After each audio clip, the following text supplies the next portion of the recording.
We never let my splint be the deciding factor. It was always more like, what can my splint do for me rather than me do for my splint. My name is Katie O'Brien. I am from Galway and I'm a para rower, and I competed at the Paralympics in 2024 in Paris. I got fitted with the splint when I was about 3 years old because I was unstable and learning to walk. Between my physios and my OTs, I got fitted for my first splint, and I've kind of had one ever since. My splint has impacted my life in so many different ways, some negative ways, but mostly positive ways. I say that because definitely there's a negative connotation with my splint when I was about, I suppose, my teenage years. In the years where you're starting to kind of question, who you are and trying to fit in and just be that sheep, that's when I kind of found it most difficult. But outside of that, my splint has just given me so much. It allows me to be strong. It makes daily life easier, but as well as that, it's allowed me to excel at my sport. I wear my splint as almost a badge of honour, and I think, it's a part of who I am, and it's made me who I am. Rowing was something that I found at the age of 16, and that's then became my full-time job, and I became a full-time athlete eventually after that. So it just goes to show that you may have not even come across your sport yet, so it's really important to get out there and try and find what sport suits you.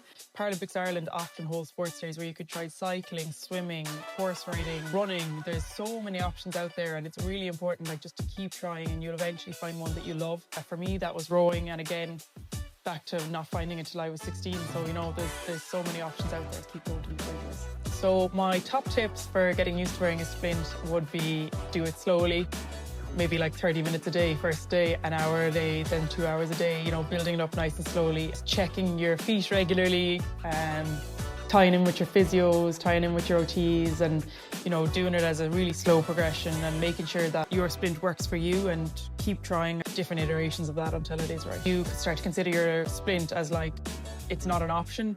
It's just like putting your socks on. What I would say to somebody unsure about wearing a splint is just to wear it, because it makes life so much easier. You spend so much less energy on trying to walk, and I think it's really important just to kind of celebrate your difference. Look, it's obvious we all wear splints. You're not going to hide it, but it's accepting that, and it's part of you and who you are. And if anyone else has a problem with it, that's their problem.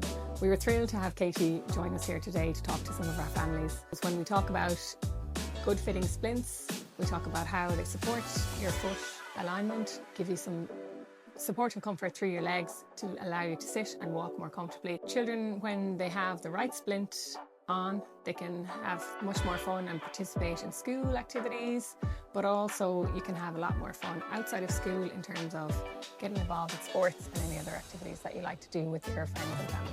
I used to think when I was a child that I'm running with a splint, and I realised that there's so many people like me.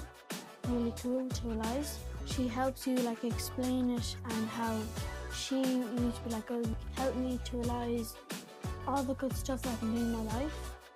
And it kind of showed me how much it's so cool to be different. It is really, really hard, but just push through it and it will be worth it.